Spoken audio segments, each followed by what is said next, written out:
Ooh. Saucy words from the demon and the necromancer. Hello everybody, my name is Winback, and on today's episode of Heroes of the Storm in our A through Z playthrough, we're going to be playing Azmo, everyone's favorite demon guy, summoner, map, lord, you know what it is. We're on Alterac Pass, but this is a YouTube video, so feel free to like, comment, and subscribe your heart out. And as always, if you like the channel and you want to support it, feel free to share anywhere on social media. You do your Facebooks, your Twitters, your Reddits, your whatevers. Tell your grandmother. I'm sure she'll enjoy it to some extent too. I am fully palatable, unless you don't like what I do, in which case I'll see you later. But today's video is about Azmo, so we are on Alterac Pass, which is a perfect Azmodan map. And the team comps today are going to be Soooooo, Azmo, Tassadar, Butcher, Hogger versus Artanis, Jaina, Orphea, Kira, and Deathwing. Everything about the enemy team is going to cause a couple problems for us during those objective fights, but I can promise you that no matter what happens with the enemy team pushing into us, they will never be able to stop the amount of defense that we have, and Jaina's going to die because of that Tassadar. Love it. Love it. Now, if you are just here for the build, here it is. Off the bat, we have got Greed at 1, 4 is going to be Battleborn, 7 will be Master of Destruction, Demonic Invasion at 10, Chain of Command at 13, 16 will be Trample, and then 20 is going to be Siegebreaker. Now, all that out of the way, I am going to tell you, if you are not familiar with the game, how it works, and the map, especially your mini-map, this character's probably not going to be very friendly to you. His abilities are all very scale-focused, and if you're not focusing on scaling with him to team fight in maybe the last 5 levels of the game, then your kid is basically useless. He doesn't team fight well, I will be honest with you. Despite having a very large health bar and being, you know, kind of a bursty mage character, he does not team fight the best. That all being said, I think he is an extremely strong pusher. Very good at laning, very good at making sure buildings die, and then making sure that your team has a lot of macro pressure to keep the snowball going. Let's laser the Kira. She's gonna spin, but the lasers keep going because it's already channeled on her, and she canceled it and killed herself, and that's how that works. Remember that anytime that you play against Kira. As long as you channel on her before she gets spinning, she gonna get hit by it when it ends. So, okay, she's gonna get away. Orphea's fine, but if you're not familiar with Azmo's abilities, I will go down the line. We're gonna start with what I think is the least impactful ability, and it might surprise you because it's your Q. I think your Globe of Annihilation is actually the least important part of your entire kit. Now, when I say that, I'm still completely aware that everyone and their grandmother loves to dunk on this character, so it might be a little bit blasphemous of me to say that, but I don't think it's untrue. Now, your Q has a built-in quest. Once you hit 200 stacks of that quest, you are going to get the quest reward for your level 1 talent, no matter what you've chosen. All 3 level 1 talents buff your Q, which is fine. So you do want stacks just to buff that level 1 talent and make sure that you have it, but it's also not the end of the world if you don't get it, unless you're building completely for your Q, in which case, sorry, you still want to stack all of that and kind of bore yourself to death. Really, it's just so boring trying to stack. How did he get over? He got swapped. No? I don't know. How the fuck? That's weird. We got the Orphea kill, but it looks like our bruisers are stuck on the wrong side of the team fight and are going to die at the exact same time because serendipity was like, I see you two. We're going to send you down the tunnel of love. He's going to dodge, doesn't he? God damn it. The other reason Q just... If anybody has even the slightest amount of movement and you're not directly in their face, it's very easy to dodge. So, you're welcome, I guess. Try to guess where people are going to go. I don't know. Q sucks. It's fun, but I think it sucks. It's mostly for wave clear, it's mostly for interrupting. It has some utility, but unless you're playing into it and you're playing for the very late game, you're not going to get very far. Now your W is going to be absolutely worthless in team fights, but has a billion uses outside of team fights. So when I say that, I know completely well that the Demon Warriors they're push monsters. They give you vision because they walk in a straight line until they hit a lane. They are going to dismount people because they have an AoE burning rage to them. And they are going to force both tower and minion aggro. They don't force fort aggro if you are being channeled on for hitting an enemy hero. But if you're diving towers, just towers, you can put a demon down. The towers will focus the demon, and whoever is diving is now safe from tower damage. Not to mention, if there is a wave pushing onto your tower, all you got to do is plop a demon in front of it, and the wave will start focusing that demon instead of your buildings. So everybody's dying because we don't look at the map and run from the full health characters that are obviously coming to kill us. But the Demon Warriors in that way are just insanely efficient at a lot of things except for team fighting, because they don't really do a whole lot of damage in team fights. They'll probably get killed by some AoE damage, and it's just kind of like whatever, I guess. But they're great for checking bushes towards the end. You just put them down, they're ranged, they see things. It's so good. And then finally, as far as basic abilities go, your E is probably the most important ability in the kit, especially if you're building this way. Oh my god, we're just... Okay. I'm going to tell you something right now. When you're playing Azmodan, your team doing these kinds of things is going to happen, and you're going to have to be okay with it because you need to focus on buildings and keeping the pressure on the enemy team while they are just shoving it in on your team. It's just going to happen. You need to scale with this character, and you need to make sure that your team doesn't fall behind, which is why I feel like he's an offlane mage, which is really, really useful in situations where you're playing with potatoes. So, but back to RE. So RE is a point-and-click channel. Azmo is going to move 30% slower while the ability is channeling, and if it goes to full duration, you're going to get burst damage on whatever you hit. And then the most recent, he's not going to... Okay, good. I thought he was just going to stand there under the fort. If it weren't for the objective giving him move speed there, he'd be dead. But anyway. So the E channel, the most recent buff it got is that if you kill a target while the E is channeling, it'll immediately give you the burst damage from the end and the benefit of all your talents. So since we've got a couple talents that are going to work with this ability, that is really, really, really strong for us. He made it outside of the range. He's... Okay, it's fine. Even though the animation went off, he didn't get hit by it because he just barely went outside the range. And I hate that. Kira dying on the wrong side of the map for some reason, giving us a little bit of leeway because the enemy team is just so ready to commit to nothing.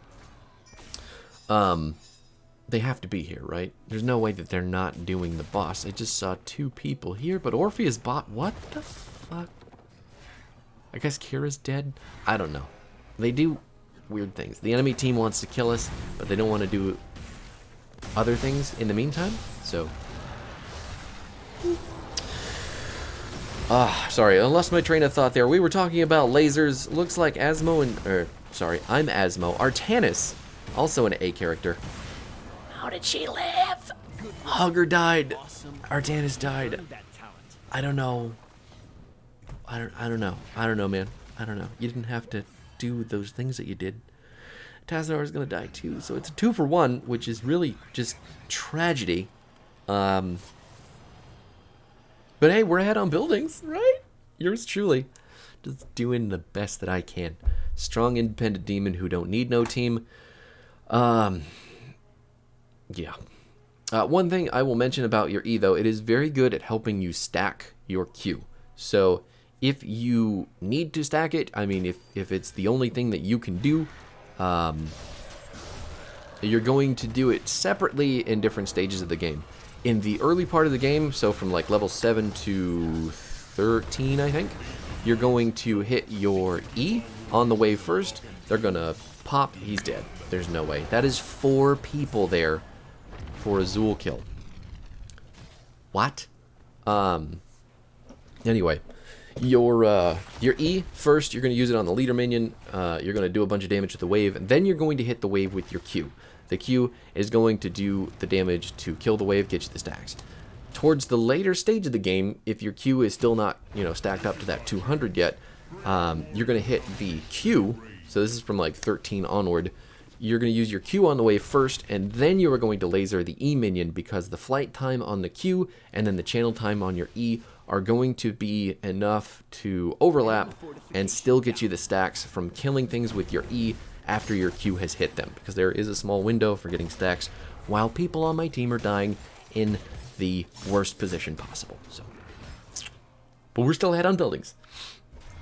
But anyway, again, E is just where all your team fight damage is, where your push power is. It's just where everything that you possibly could want from this character is going to reside. Press your E button, it's perfectly worth it. Now your trait is also activatable, and it's global, and it's a minion, and it's so incredibly good. And the reason that I don't say it's the best ability in Azmo's entire kit is because it's on a 60-second cooldown. And even though we can reduce that by quite a bit with some talents, it is, no, fucker, I'm going to do the Merc. Don't go do the fucking objective while we're so bad at team fighting. I mean, okay, whatever. Butcher's rolling around. I've gotten the camp. I guess I will go down and submit some damage on my buttons and watch my team int. Oh no, oh no. Okay, the objective's gone. That is a 4-man queue. That's some big burst damage. Butcher has got the Kira locked in. We've got some damage on the Deathwing coming around the flank, and I am not going to get hit by the Ring of Frost, while Artanis gets eaten alive because he doesn't know how to click left, only right. Fantastic. And even though the enemy team got the objective, they're not going to be able to do fuck all with it, because they all died in the at the worst time they possibly could. So, but Demonic Lieutenant, it's global. You put it on a minion wave, it is going to instantaneously kill minions with its ability Demonic Smite, and it is going to do that once every 7 seconds. Because it's going to live for 21 seconds, that's 3 minions instantly dead, 3 minions easy XP while it's pushing, and unless the enemy team kills it, it is going to shove waves really hard without anybody having to be anywhere near them. But not only that, they are, because of the talents that we're going to take, because of the macro focus of the character, they're going to buff minion waves and your ult and your demon warriors. And oh my god, that dunk was just... It's the only one I'm going to give you this entire game. Please, if that's all you're here for, I understand if you have to leave, but that is all the Q action you're going to get. Again, I feel like they're doing boss, but they're just not. They're just whatever the fuck this is. I don't get it. Right, but Demonic Lieutenant out of the way, you understand the ability now. You have to put it in places where it's going to do the most damage and not get killed. So you do have to kind of be it. Okay, we're not going to get the building. I didn't realize we were just going to kamikaze into it, but at the same time, okay, it's just... My team doesn't understand that we don't win by running at them. But even though all of our characters just run at them, I don't know. It's hard to get people out of their ways. I'm a Butcher player. I just push E and walk forward. I'm a Zool player. I just push E and walk forward. I'm a Hugger player, and you still push E and walk forward, and I hate it. I really do. Anyway, let's talk about talents. We'll talk about some important talents now for this build. Q, at level 1, you're going to take Greed, dealing 20% more damage to non-heroic targets. This is buildings, minions, mercenaries. Anything that gets hit by your Q is going to take 20% more damage, which means it's going to be easier to clear waves from very far away, or up close, or whatever. Also makes getting stacks with just your Q easier. Yeah, because you get 1 stack per minion kill. You get 2 stacks per hero hit, and that's it. Anyway, once the quest is completed, we're going to increase the range of our E, and our demon warrior is going to get 20% attack and movement speed. Both of those things help us push really hard. Not necessarily the most important team fight option available, but whatever. Is going to easily take the bottom fort with our sneaky demonic invasion and Q, and now the demons are just going to stand there since the building's dead, and they don't apparently have the AI to continue walking. Who knew? Your level 4 talent is Battleborn. This is super important for keeping your demon warriors and your demon lieutenant on lower cooldowns, for pushing waves, for pushing globals, just lots and lots of stuff. Can we kill the Artanis finally? He's going to get Root killed. Orphea's also going to get Root Silence killed. Fantastic. Now our 7 talent, the most important talent of the build, All Shall Burn is going to... What are you... The one time that I assume that they are on the boss, they're actually on the boss, and they have 5% health. I gotta check it every time, no matter what you do. Master of Destruction, though, if the explosion area hits heroes, you're gonna get 4 annihilation. That's good, obviously, but not the biggest reason to have it. The explosion and the wave clear that you get from it is the biggest reason to have it. Your 13 talent Chain of Command is super important for buffing the minion waves, and your ultimate, if you use it, you can put your demon lieutenant on your grunts. They do more damage, kill buildings quicker. 16 is Trample just because I love it. It does a shitload of burst damage, and it's pretty decent slow, and it's escape. It's an escape for a character who is going to be doing a lot of split pushing. And then 20 is your Siege Breaker just to buff your ultimate, because dealing building damage as fast as possible with that talent is very, very, very important. Zool was getting the objective while the rest of us were ending the game, so... Not on the same page until the very end there, buddy. I understand. It's okay. Yes, I am the MVP. Azmo is a stat wagon, and if you are not getting MVP with this character, you're probably doing something wrong, but that's not to say that you're winning the game. MVP and winning are not even remotely in the same ballpark. So here's the build again in case you need it one more time. We've got Greed, didn't even get the full 200 stacks, but who needs him? Because fuck Q. Battleborn at 4, Master of Destruction at 7, Demonic Invasion at 10, Chain of Command at 13, Trample at 16, and then Siege Breaker at 20. You can also take the Sin's Grasp at 20, which is your All Shall Burn upgrade. And that is helpful if you end up having to do more team fighting than pushing. So if you've made it to 20, Trample's kind of a team fight talent as well. Not only is it an escape for your split pushing, but it does help really do some obnoxious amounts of burst damage in team fights and slowing. I mean, 60% for 1.25 seconds is nuts.